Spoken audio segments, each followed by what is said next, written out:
For those of you who can't see, I see you're barefoot up here, Brett, and I've been to a couple of your other shows, and it seems like every time you play, you're barefoot. Is there a story behind that? Is there traditions you do before you play?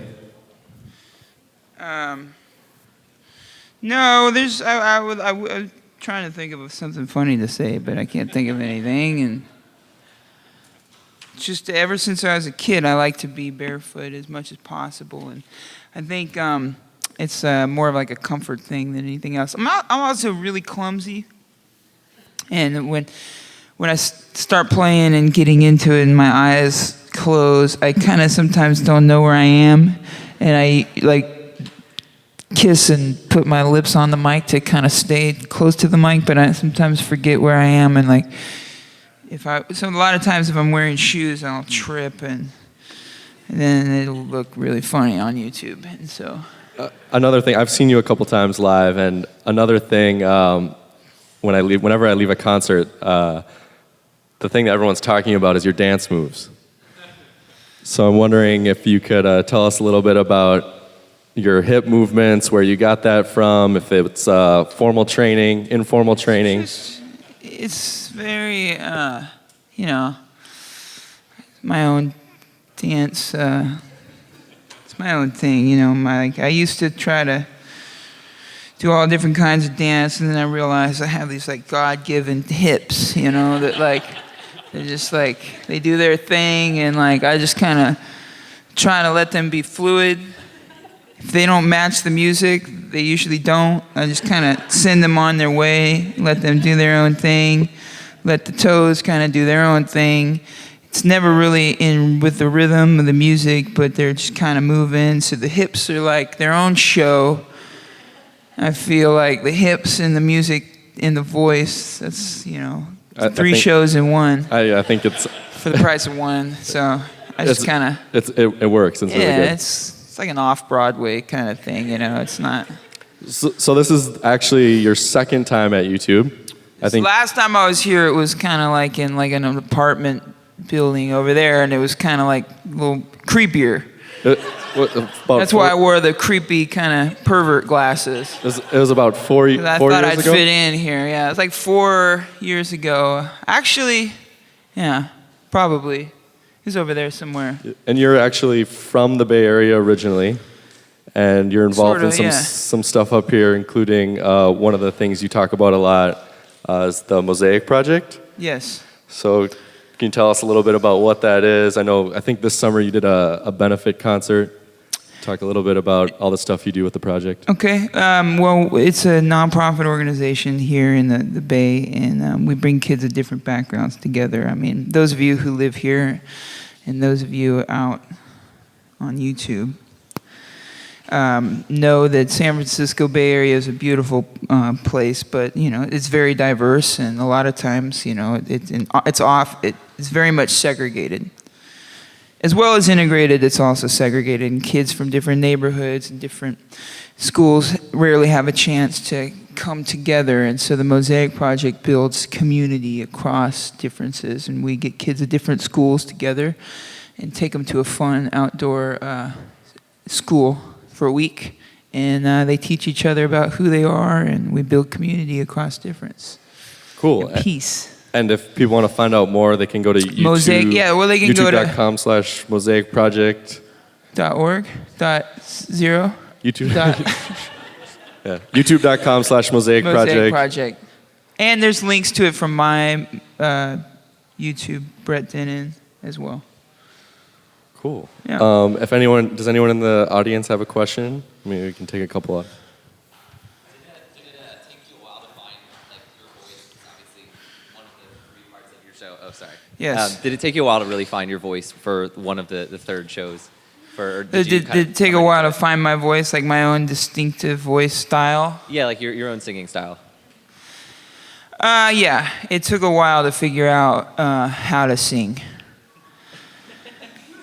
I mean, everybody knows how to sing, and I did too, but I think you could probably, if you were one day on a road trip from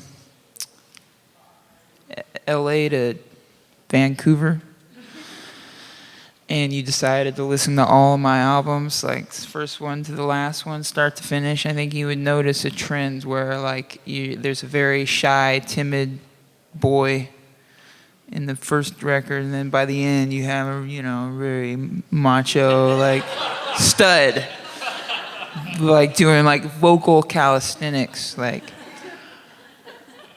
And I think it's when I put out my first record, I was learning how to sing and I was learning how to write songs as well. And but that's not to say it wasn't, pure and from the heart and authentic. I think it's just as time goes on and you experiment with different genres or musical colors or flavors and keys, even like what key a song is in, I think you discover your voice a little bit more and you try to push it and not necessarily, some artists know like only 4 or 5 notes and all their songs sound the same because I was always trying to push, and throughout the process I'm learning how to see what my voice can do and what it can't do. There's a lot of stuff I can't do, but I'm still learning. So yes, it's taking a while. First of all, I love your voice. Thank you. I have 2 questions, and you can choose how to answer them. First is, your voice is super unique. Who are your musical influences? And 2, can you tell us about the elephant on your guitar? Well, since we're talking about voices, I'll answer that one first. Definitely, when I close my eyes and sing, I pretend like I'm Van Morrison.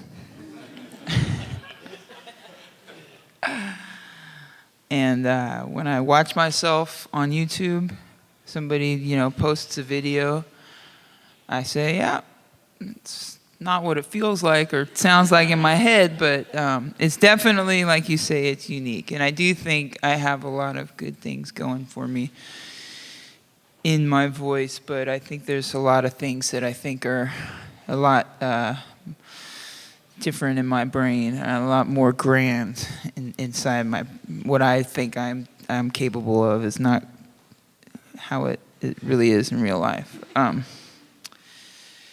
The guitar has an elephant on it because for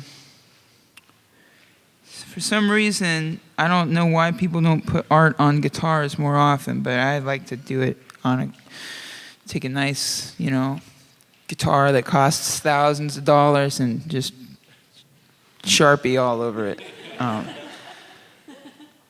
I think I have I've done it on my guitars as well as other people's guitars, and the elephant is just an animal that I was thinking about, like, it's really, after I drew it, I came up with all these answers of, they're wise and they remember their past lives and they're spiritual mystics. But really, the reason I drew it is I was thinking about what fits into the space the best. And I was like, it's got to be like a boxy animal, and I'm not going to do a dog, and I'm not going to do a cat. So I was like looking online at photos of elephants, and that's why I have the elephant. So Brett, your YouTube channel has quite a bit of videos, quite a bit of footage you take. Some of it's pretty humorous. Yes. I'm wondering Thank you. what the process is for uploading video. After your shows, do you just have the video camera constantly running? Are you scripting stuff? Usually, when I first got into making YouTube videos, it was more like, hey, we're in the airport. Like, I got this funny idea. Let's just film it on a flip cam or on a camera with a video component or a phone, and we'll just upload it straight to YouTube. Then we started really scripting things and even rehearsing scenes and getting into editing, and then so we started doing it all in iMovie and exporting it to the right size and then uploading that to YouTube. Now I'm trying to get back into the more purest form of get it all in one take and just upload. And I've even done iPhone straight, film it and then just send it straight. I've done it that way as well. So what's your favorite video on your channel that you've uploaded? Like, if someone wants to go check out the funniest thing you did, scripted or unscripted. I have to say there's a 3-part series that we did a couple years ago. I was on a tour in in mainland Europe as well as the UK.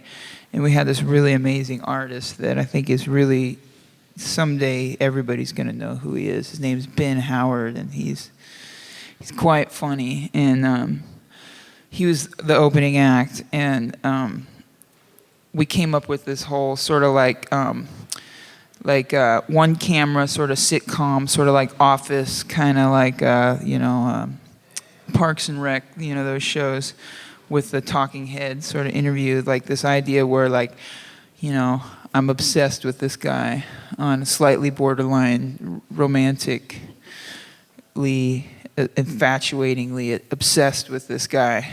And first I hate him, but then I kind of like fall in love with him. And so there's like a whole 3-part series of me just being obsessed with Ben Howard. Those are my favorites. Nice. What about videos you didn't upload? Do you have a favorite, maybe viral video or something that you like to check out when you're on tour? Well, luckily I have a great tour manager and other guys in the band who are always showing me funniest stuff. I forget the little kid who's doing the orchestra, I think I don't know, have you seen that one? The conductor kid. And then the kid who wants to be the governor of New Jersey. And then the one from a couple years ago, the kid who's like, sees the anesthesiologist or gets knocked out from the dentist. I like that one too. Cool. Well, thank you for coming, and everyone give him a round of applause. Thank you. Thanks for having me.